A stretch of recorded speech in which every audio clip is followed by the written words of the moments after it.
Assalamualaikum warahmatullahi wabarakatuh. A'udzu billahi minasyaitonir rajim. Bismillahirrahmanirrahim.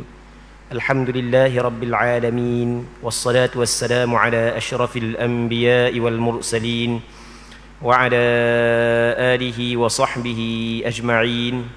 Allahumma rabbi shrah li sadri wa yassir li amri wahlul 'uqdatam min lisani yafqahu qawli. ولا حول ولا قوة إلا بالله العلي العظيم. اللهم انفعنا بما علمتنا وعلمنا ما ينفعنا وعلمنا ما جهلنا وذكرنا ما نسينا. اللهم يسر ولا تعسر رب تمم بالخير. اللهم افتح علينا فتوح العارفين وفقنا توفيق الصالحين. اللهم لا سهل إلا ما جعلته سهلا وأنت تجعل الحزن إذا شئت سهلا. InsyaAllah kita sambung semula pengajian kitab Bulughul Maram yang dikarang dan disusung oleh Al-Imam Al-Hafidh Ibnu Hajar Al-Asqalani rahimahullahu subhanahu wa ta'ala wa nafa'ana Allahu bi'ulumihi fid darain amin. Iaitu sebuah kitab yang membincangkan tentang hadis-hadis yang berkait dengan hukum hakam. Kita masih lagi dalam perbincangan berkenaan dengan kitab nikah. Pada minggu lepas kita ada bincang suatu hadis yang panjang yang diriwayat daripada seorang sahabat Rasulullah sallallahu alaihi wasallam yang dikenali sebagai Sahal bin Sa'ad As-Sa'idi radhiyallahu taala anhu, yang mana beliau berkata di zaman Nabi sallallahu alaihi wasallam, ketika Rasulullah sallallahu alaihi wasallam masih lagi hidup, ada satu peristiwa yang mana dalam peristiwa ini ada beberapa hukum yang dapat diambil, iaitu ada seorang perempuan datang berjumpa dengan Nabi sallallahu alaihi wasallam ketika Nabi sallallahu alaihi wasallam duduk bersama dengan sebahagian daripada para sahabat Nabi sallallahu alaihi wasallam.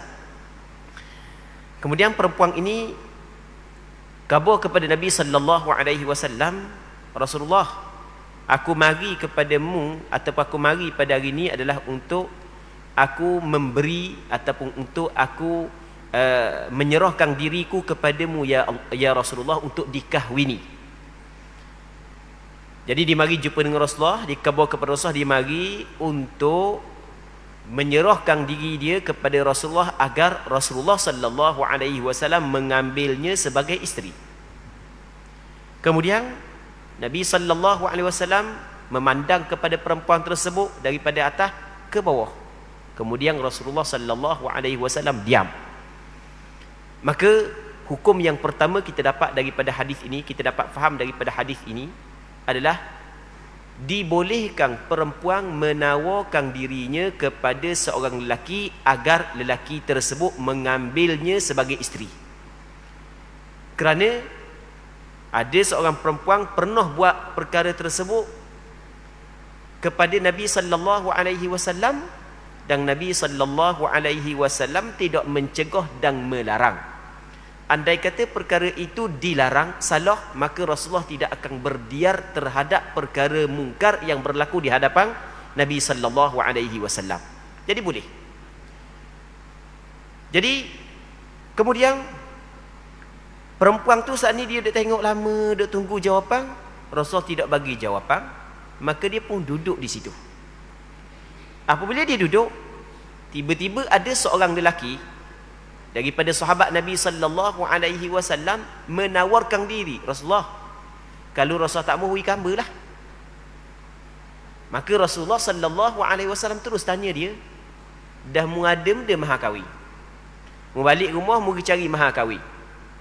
Dia pergi cari-cari tak ada. Dia mari jumpa dengan Rasulullah.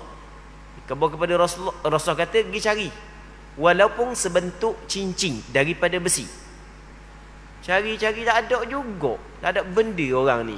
Nikah, nak nikah tapi tak ada benda. Siapa ke sebentuk cincin daripada besi pun tak ada. Usah kata daripada emas dan perak.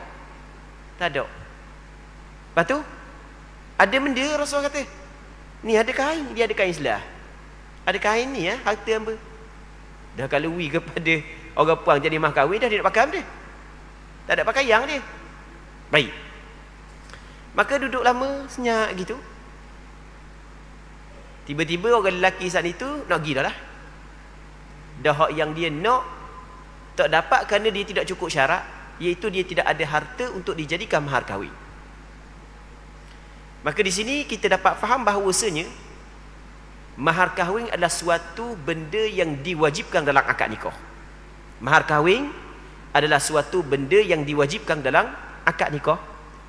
Allah Subhanahu wa taala berfirman dalam Al-Quranul Karim, wa uhilla lakum ma wara'a dzalikum an tabtaghu bi amwalikum. Dan dihalalkan kepada kamu hak yang selain daripada orang tadi itu, tu pun mung untuk perempuan dengan harta-harta kamu.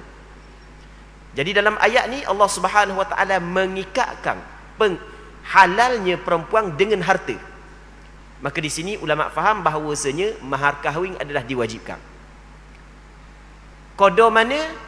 Hak tu tidak ditetapkan. Qadar mana mahar kahwin? Hak tu tidak ditetapkan. Sikit pun sah, banyak pun sah, pertengahan pun sah. Cuma mahar kahwin yang paling baik adalah mahar kahwin yang tidak menyusahkan kepada lelaki. Berpandukan kepada hadis yang diriwayat oleh Imam Abu Daud dalam kitab Sunan beliau, Nabi sallallahu alaihi wasallam bersabda, khairun nikah aisaruh. Sebaik-baik perkahwinan adalah hak yang paling mudah. Hak tu sebaik-baik perkahwinan. Muslimin muslimat yang dirahmati oleh Allah Subhanahu wa taala. Oleh kerana Allah Subhanahu wa taala, begitu juga Nabi sallallahu Allah taala dalam Quran mengkaitkan halalnya berkahwin dengan perempuan dengan memberi harta. Begitu dalam ayat yang lain Allah taala berfirman, wa atun nisaa sadaqatihim nihlah. Hendaklah kamu beri kepada perempuan mahar-mahar kahwin mereka itu sebagai pemberian yang penuh dengan kerelaan hati. Dalam hadis Nabi sallallahu alaihi wasallam sungguh bagi mahar kahwin kepada perempuan bila nikah dengan seorang perempuan, maka ulama fiqh bincang secara panjang lebar terhadap mahar kahwin itu sendiri. Baik. Apa hak yang disebut oleh ulama fiqh adalah sekiranya dijadikan harta sebagai mahar kahwin, maka sah dengan kesepakatan ulama. Harta sebagai mahar kahwin sebab Allah Taala menyebut dalam Quran bi amwalikum, dengan harta kamu. Tapi kalau tidak dijadikan harta sebagai mahar kahwin, sebagai contoh bukan harta tapi kita khidmat. Ada pekerjaan, contoh orang puang tu ada kebun. Jadi mahar kahwin saya jaga kebun awak selama 2 bulan. Adakah sah mahar kahwin tersebut? Itu sebagai contoh. Di sini ada perbincangan yang panjang di kalangan ulama fiqh. Baik. Mengikut pandangan mazhab Imam Syafi'i, mahar kahwin ini sah dengan harta dan dengan manfaat. Bukan hanya harta saja, bahkan dengan manfaat juga sah. Baik, kita pergi lagi. Lepas daripada tu, apabila orang lelaki tu bangun nak pergi dah, maka Rasul panggil semula. Rasul panggil dia. Rasulullah sallallahu alaihi wasallam tanya dia, "Mu ada ingat Quran ke tak? Mu ada ingat Quran ke tak?" Kata orang lelaki tu, ada ingat.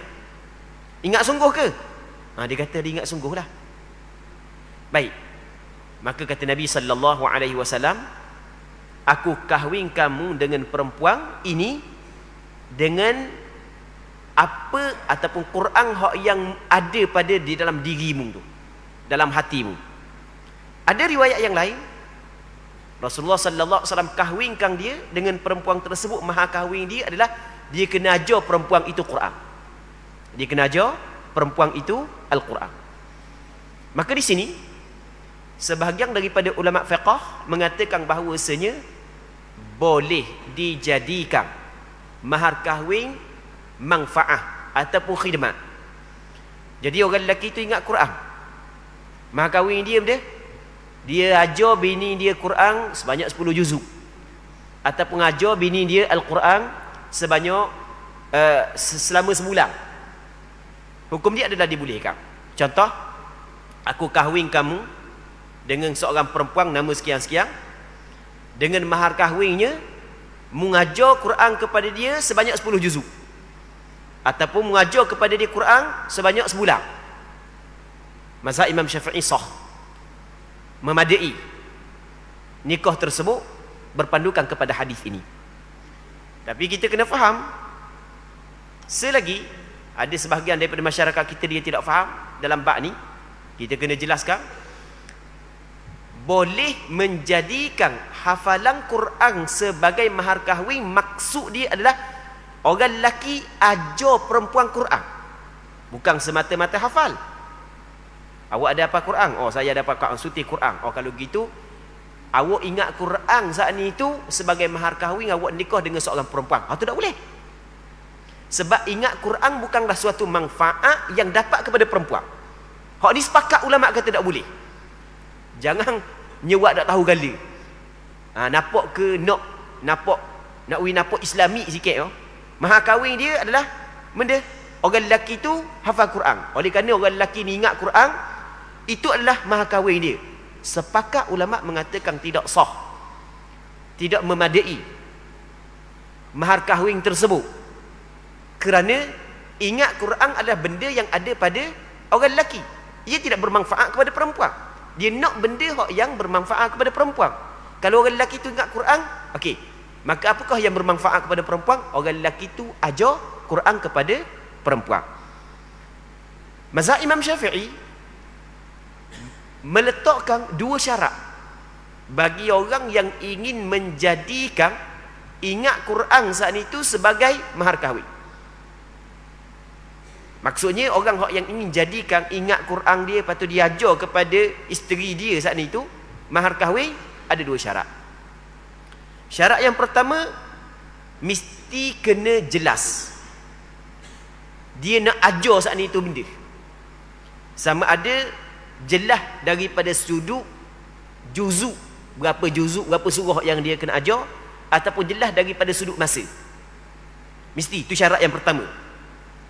Aku kahwin kamu dengan seorang perempuan, mahar kahwin dia adalah mengajar perempuan ini juzuk yang pertama hingga juzuk yang ke-10 Quran, ataupun mengajar perempuan ni beberapa surah daripada Quran, mesti kena tahu. Ataupun mengajar perempuan ni Quran dalam tempoh 3 bulan, tetapkan masa, ataupun tetapkan berapa juzuk, berapa surah. Okey, itu syarat yang pertama. Syarat yang kedua adalah qada yang diajarkan saat itu ada bebanang. Ada bebanang kepada lelaki. Kalau tak ada bebanang, sebagai contoh, sikit aja surah Al-Fatihah, hak yang perempuan tu tinggal ghairil maghdubi alaihim waladdallin je dah ingat, hak dah ingat belaka, maka hak tu tidak ada bebanang, maka tidak memadai. Dua syarat. Syarat yang pertama, mesti kena tetapkan kadar orang yang nak ajar atau waktu. Syarat yang kedua, mesti hak yang diajar saat itu ada bebanang kepada orang lelaki. Barulah sah menjadikan ajar kepada perempuan Quran sebagai mahar kahwin. Dan bertegaskan sekali lagi, menjadikan ingat Quran kepada lelaki sebagai mahar kahwin, tidak ada ulama yang mengatakan sah. Maksudnya sepakat ulama 4 mazhab mengatakan tidak sah menjadikan ingat lelaki akan Quran sebagai mahar kahwin, kerana ingat Quran bagi orang lelaki saat itu adalah manfaat diri dia, bukan manfaat saat itu dapat kepada perempuan. Muslimin muslimat yang dirahmati oleh Allah Subhanahu wa taala, seterusnya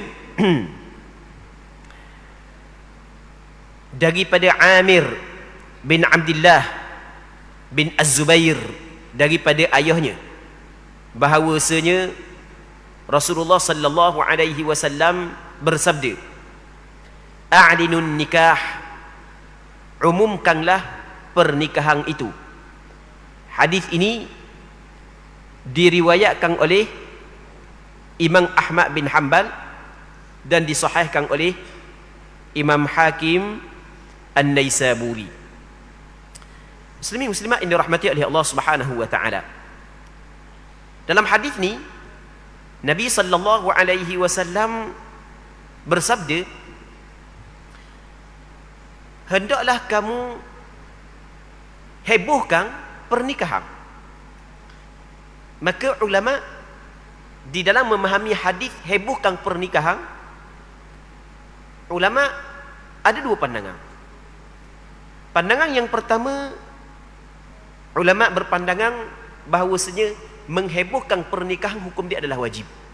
Sebagian ulama mengatakan menghebohkan pernikahan hukum dia adalah wajib. Ini sebahagian ulama.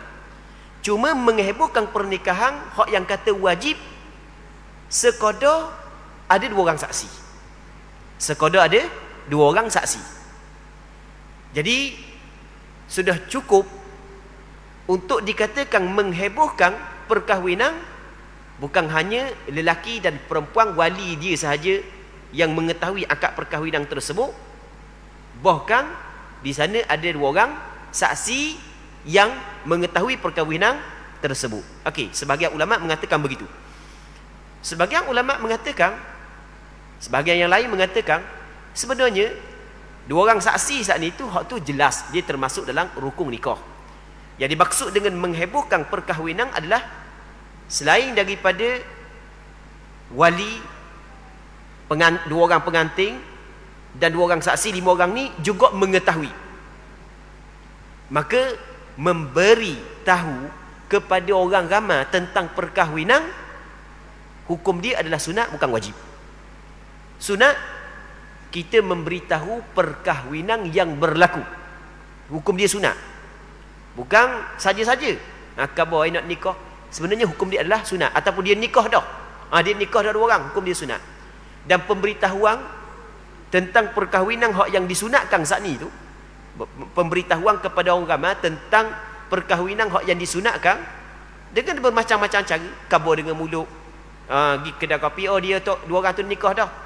Ataupun pasangan suami isteri ataupun pengantin tu khabar menikah dah dengan orang perempuan tersebut. Ataupun wali perempuan khabar anak hamba menikah dah dengan orang tu. Ataupun buat walimah, buat jamuan, jemput orang ramai. Jadi orang tahu siapa hak yang berkahwin. Maka sudah cukup untuk menghasilkan tuntutan mengumumkan perkahwinan yang dituntut oleh Nabi sallallahu alaihi wasallam.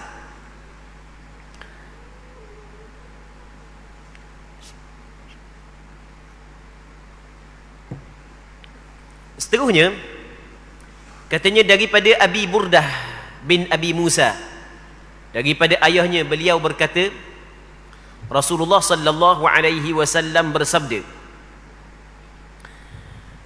la nikaha illa biwali.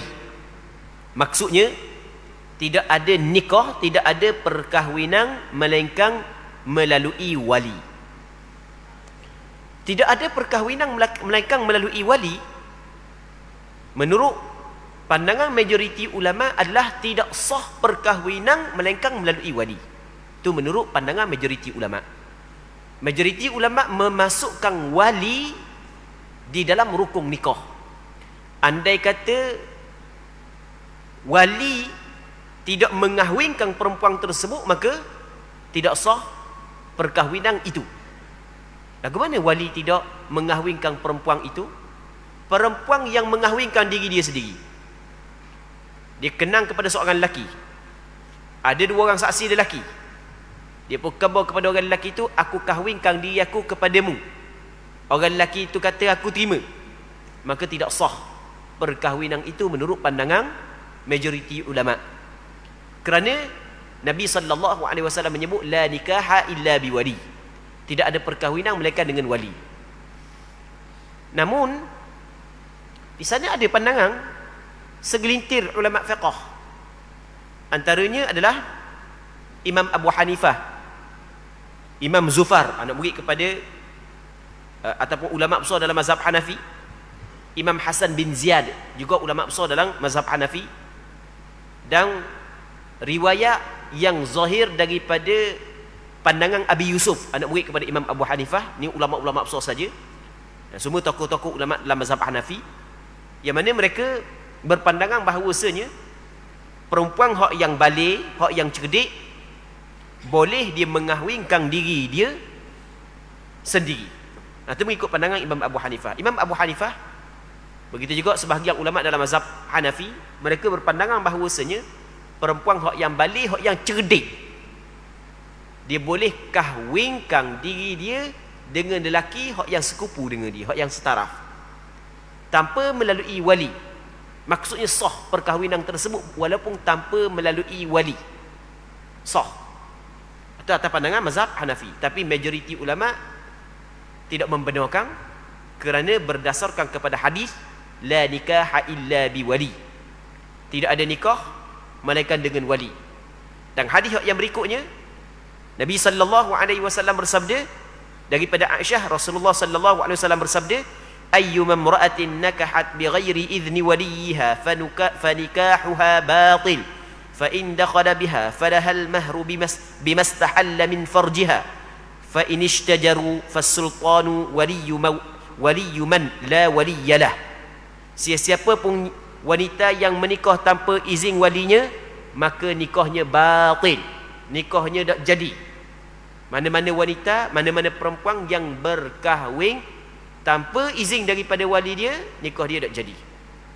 Jadi majoriti ulama, termasuklah mazhab Syafi'i, mazhab Maliki, mazhab Hanbali, mereka berpandangan bahawasanya tidak sah perempuan berkahwin tanpa izin daripada wali, mesti daripada wali. Dan wali ni siapa wali? Wali yang pertama ayah dia. Kalau tak ada ayah, Tok Ki ni datuk sebelah ayah, ayah kepada ayah, ke atas. Lepas tu kalau tak ada, pergi kepada adik-beradik lelaki seibu sebapa. Kalau tak ada, pergi kepada adik-beradik lelaki sebapa. Tak ada, pergi kepada anak lelaki, kepada adik-beradik lelaki seibu sebapa. Maksudnya anak dara, tapi ayah dia dengan perempuan tu adalah adik-beradik seibu sebapa. Kalau tak ada juga, anak lelaki kepada adik-beradik lelaki sebapa. Kalau tak ada juga, pergi kepada pak saudara sebelah ayah hak yang seibu sebapa dengan ayah dia. Kalau tak ada juga, pergi kepada pak saudara sebelah ayah hak yang sebapa dengan ayah dia. Kalau tak ada juga, barulah pergi ke sepupu. Tapi sepupu anak lelaki kepada pak saudara hak sebelah ayah hak seibu sebapa dengan ayah dia. Kalau tak ada, barulah pergi kepada anak lelaki kepada pak saudara sebelah ayah hak yang sebapa dengan ayah dia. Okey, itu susunan wali. Yang pertamanya ayah, yang keduanya Tok Ki, tapi kena ingat Tok Ki sebelah ayah, ayah kepada ayah. Dua. Yang ketiganya adalah adik-beradik lelaki seibu sebapa. Ya, adik-beradik lelaki seibu sebapa ni dia tidak syarat hak solong ke, hak basuh ke, hak tengah dah. Asal kata adik-beradik lelaki seibu sebapa, boleh belaka hak mana. Nak ambil abang pun tak apa, nak ambil hak nombor 2 pun tak apa, hak nombor 3 pun tak apa, nak ambil hak adik pun tak apa. Tapi mesti kena cukup syarat-syarat dia lah. Mesti kena berakal, mesti kena balik, mesti kena Islam. Ada syarat-syarat dia. Mesti kena adal ataupun adil, mengikut pandangan sebahagian daripada ulama fiqh. Ada syarat-syarat dia.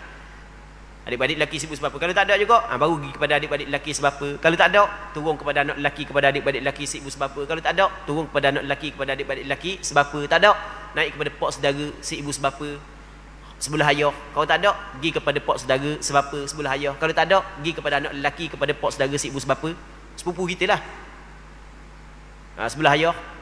Kalau tak ada, barulah pergi kepada anak lelaki kepada pak saudara sebapa sebelah ayah. Baik,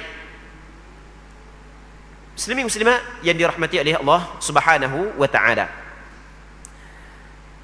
Jadi orang puan nak nikah mesti melalui wali. Yang mana dalam hadis yang kita baca saat ni, kata Rasulullah, mana-mana perempuan yang berkahwin tanpa izin walinya. Rasul kata tanpa izin. Kenapa Rasul kata tanpa izin? Kerana dalam bab wali ni, boleh wali sendiri yang kahwinkan perempuan, dan boleh wali mewakilkan orang lain untuk kahwinkan perempuan. Perkataan bighairi izni waliha, tanpa izin walinya nikah jadi batil. Jadi bermakna kalau ada izin daripada wali dan cukup pula rukun-rukun dan syarat-syarat yang lain, maka sah perkahwinan tersebut. Izin wali dia lain daripada wali sendiri hak yang nikah. Perkataan izin wali dua. Yang pertamanya wali sendiri hak yang kahwinkan perempuan tersebut. Yang keduanya wali mewakilkan kepada orang lain supaya kahwinkan perempuan itu.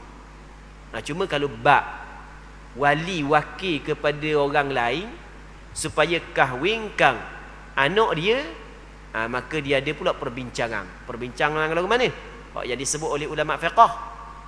Baik, wali hak yang hadir di dalam majlis akad perkahwinan itu, apabila diwakil kepada orang lain, contoh diwakil kepada tu imam untuk menjadi wali, awak tolong nikah anak saya baik, maka wali itu dia tidak boleh jadi saksi.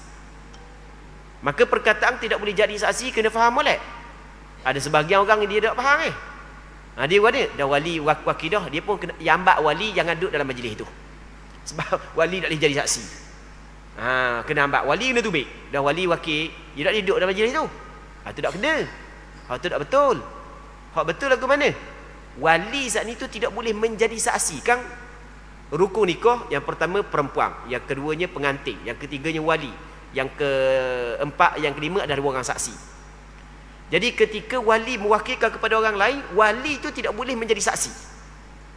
Tapi bukanlah bermakna dia tidak boleh hadir dalam majlis tersebut. Untuk dia hadir dalam majlis tersebut adalah dibolehkan, tak ada masalah. Sebagaimana orang kita ketika dia wakil kepada Tok Imam, dia duduk sekali. Ayah wakil kepada Tok Imam. Tok Imam kata, akad diri ya. Hai, tak boleh Tok Imam. Tak boleh, dah perut apa. Bunyi akad diri saat ni tu kecut perut dah bunyi. Tolong Tok Imam, tolong akad mewakil kepada Tok Imam. Baik. Jadi, adakah dia saat ni tu kena keluar? Dah, duduk situ lah. Tak ada masalah. Cuma dia nak menjadi saksi tidak dibolehkan. Saksi orang lain lah. Itu maksud dia. Muslimin muslimat yang dirahmati oleh Allah Subhanahu wa taala. Seterusnya kata Nabi sallallahu alaihi wasallam lagi, maksudnya adalah sekiranya lelaki itu telah mencampurinya, telah bersetubuh dengan perempuan itu, nikah tak jadi, nikah batil sebab tidak melalui wali. Tiba-tiba bersama juga dengan orang perang tu. Tiba-tiba bersama juga. Nikah bukan melalui wali, tiba-tiba lepas tu dia bersama juga. Maka kata Nabi sallallahu alaihi wasallam, maka bagi perempuan itu mahar. Orang lelaki saat itu kena bagi mahar kahwin kepada perempuan. Bukan kena bagi mahar kahwin, kena bagi harta kepada perempuan. Dengan sebab dia telah bersetubuh dengan perempuan itu. Sebab dia telah bersetubuh dengan perempuan tersebut, dia kena bayar kepada perempuan. Adakah perkahwinan tu jadi sah dengan dibayar mahar kahwin? Jawapannya, perkahwinan tu tetap tidak sah. Tapi bayaran hak yang dia kena bayar kepada perempuan kerana dia telah menikmati perempuan tersebut. Tapi perkahwinan tidak sah. Wajib dia kena bayar.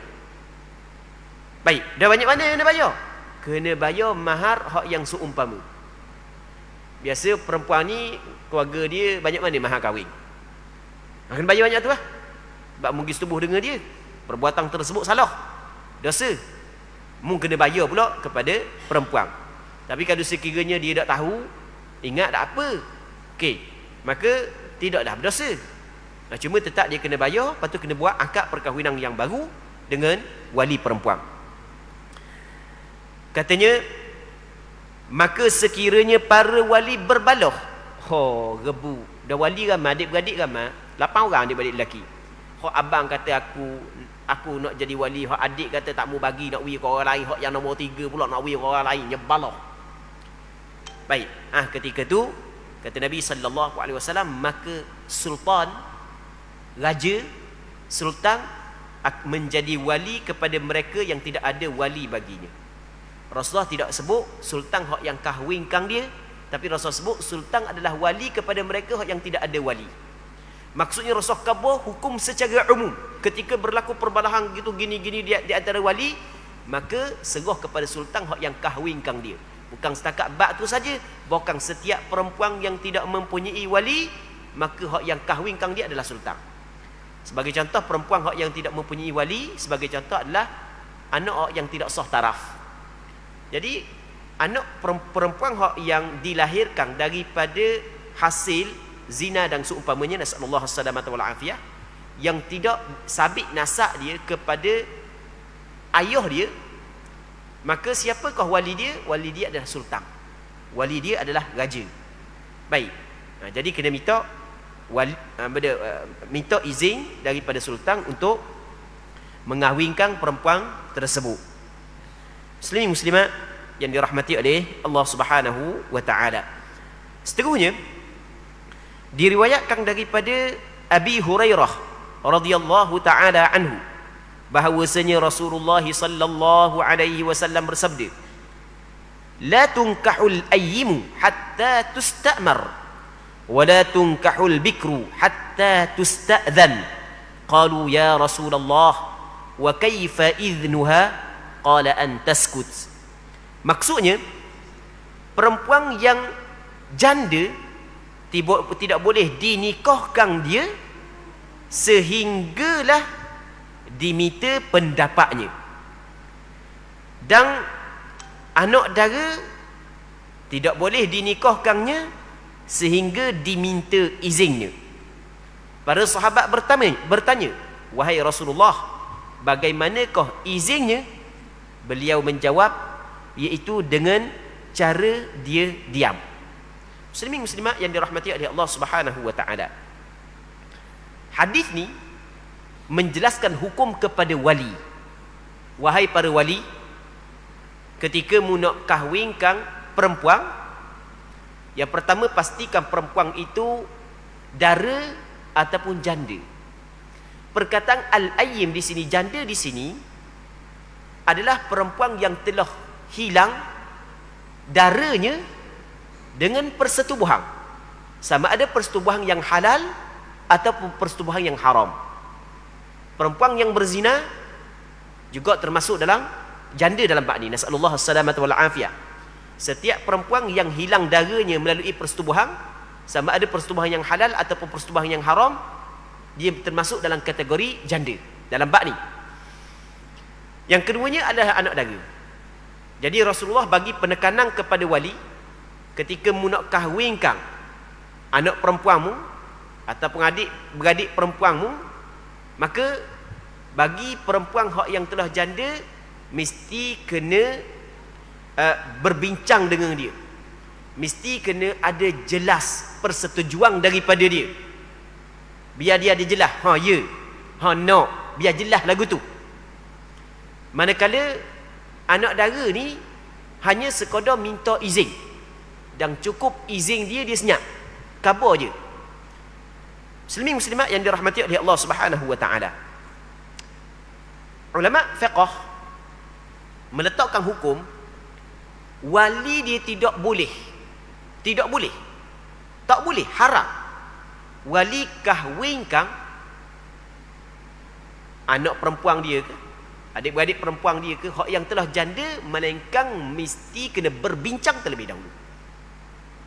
Mesti kena berbincang. Ayah nak nikah mung ni dengan kawan ayah ni. Dah mana? Hak mana saya ayah? Dia tanya. Hak tu lah. Hak duk medan ayah sokmo. Hak tu lah. Hak mana se? Dia cerita-cerita. Oh, hamba kenang ah ayah. Setuju lah. Okey, baru boleh. Baik. Yang pertama, hukum dia wajib. Yang keduanya, minta izin daripada anak dara. Hukum minta izin daripada anak dara ni ada perbincangan di kalangan ulama. Adakah hukum dia sunat ataupun wajib? Kalau anak dara tu belum balik, dia sah wali mujbir. Ayah je, ni bab ayah je. Ayah sah dia kahwinkan anak perempuan dia yang belum lagi balik, sah. Kalau sekiranya belum lagi balik, maka sepakat ulama mengatakan dak minta izin ke tak minta izin tak ada masalah. Sebab kalau minta izin pun budak, izin dia pun tidak diambil kira kalau belum balik. Kalau balik dah, kalau cerdik, maka berlaku khilaf, adakah wajib wali minta izin ataupun hukum dia sunat. Majoriti ulama termasuk dalam mazhab Imam Syafi'i, mereka berpandangan hukum minta izin daripada anak dara yang telah balik, hukum dia sunat. Jadi kalau ayah tidak minta izin, kata ayah tetap kahwinkan juga anak dia kepada seorang lelaki, maka sah perkahwinan itu. Cuma ada syarat-syarat dia, nanti kita akan cerita syarat. Tapi perbuatan tersebut tak comel. Hak yang comel minta izin. Baik. Dalam mazhab Imam Syafi'i, ayah Ni khusus ayah. Dia wali lain, ada perbincangan lain. Ni ayah. Ayah termasuk dalam wali mujbir.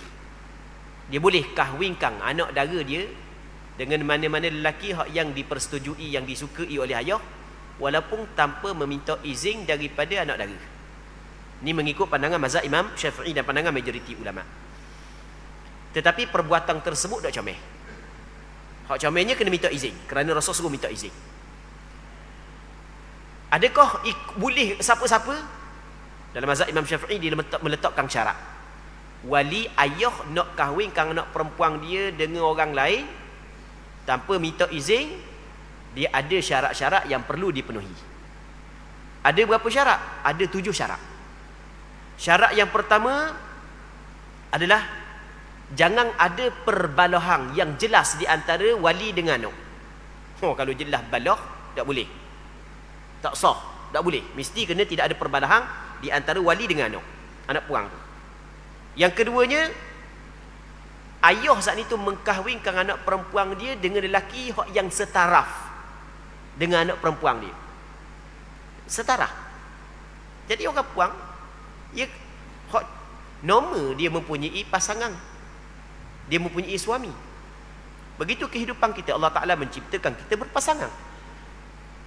Maka apabila ayah dia kahwinkan dia dengan orang yang setaraf, sekupu, maka tak ada masalah lah. Mesti kena setaraf. Daripada sudut umur, jangan hok kawan ayah umur 89 ayah nak bagi anak dara umur 20, itu tak setaraf.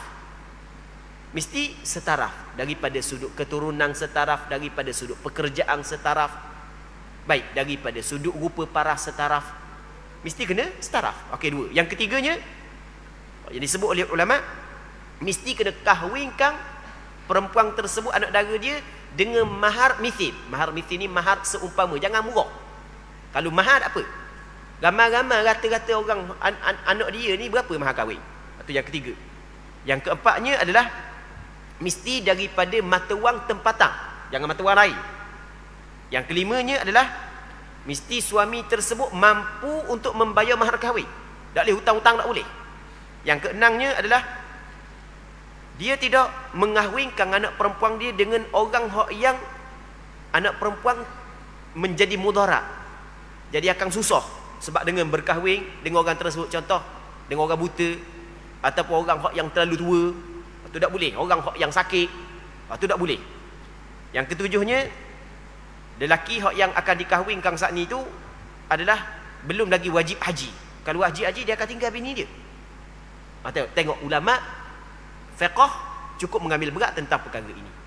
Ketika ulama fiqh kaji terhadap dalil syarak daripada Quran dan hadis, kita bincang mengikut pandangan mazhab Imam Syafi'i, mereka mendapati ayah boleh kahwinkan anak dara dia tanpa persetujuan daripada anak dara dia. Tapi boleh pun kena cukup syarat. Dan kalau kita tengok syarat ni memang sesuai.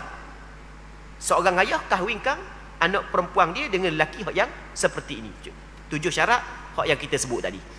Tapi perbuatan tanpa meminta izin adalah bercanggah dengan petunjuk Nabi sallallahu alaihi wasallam.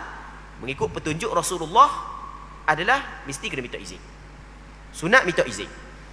Baik. Apabila Rasul kata kena minta izin, maka sahabat tanya, Rasulullah, dah mana nak minta izin? Sebab dia sahabat tanya gitu kepada Rasulullah kerana sahabat Nabi sallallahu alaihi wasallam faham. Anak dara ni sifat dia pemalu. Jangan kira anak dara, sebahagian anak dara di zaman kita duk joget dalam TikTok. Sebahagian anak dara di zaman kita, jangan kira gitu. Pada asalnya perempuan ni mempunyai sifat malu. Jadi kalau minta izin malu, dan macam mana nak minta izin?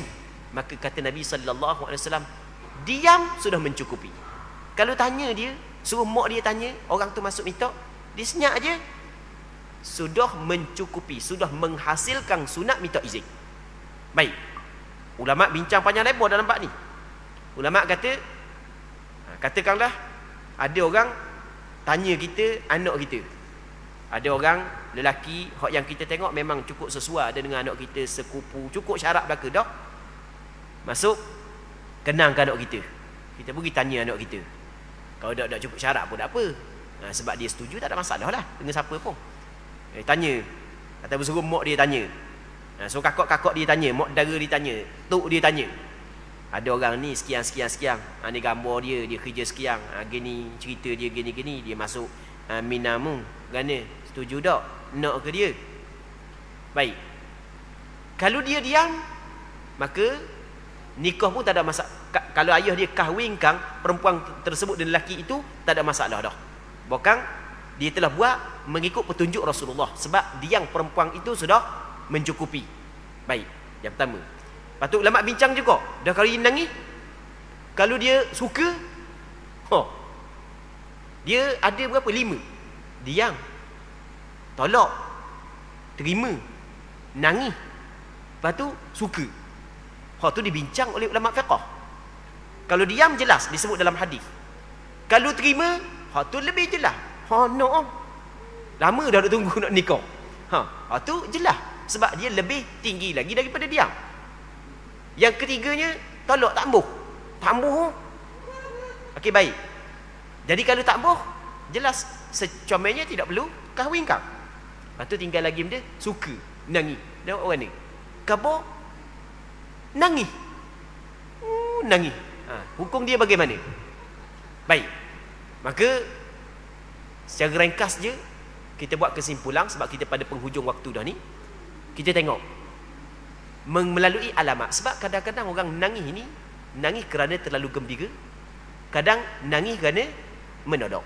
Jadi kita tengok, pandai kita tengok, nangis ni suka sangat ni. Ada kan nangis kerana suka, ada nangis kerana tak terima. Jadi kita tengok melalui qarinah, melalui bukti, melalui alamat. Nangis ini menunjuk di atas terima ataupun tidak. Sama juga suka. Ngila dia. Suka kadang-kadang menunjuk di atas terima. Kadang-kadang suka ni tak. Suka nganyi. Ayah kata nak nikah dia dengan kawan ayah umur 80. Suka dia.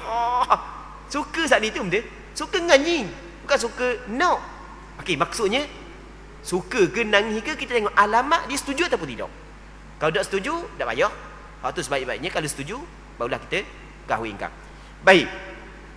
Jadi untuk malam ni kita berhenti sini dulu. Kita mengharapkan apa yang kita bincang ada manfaatnya dan ada keberkatannya. Wallahu subhanahu wa ta'ala a'la wa alam. Allahumma haqqiqna bittiba'i nabiyyika Muhammadin sallallahu alaihi wasallam zahiran wa batina. Allahumma inna nas'aluka al-ikhlasa fil qawli wal amal. Wa sallallahu ala sayyidina Muhammadin an-nabiyil ummi wa ala alihi wa sahbihi ajma'in. Walhamdulillahi rabbil alamin.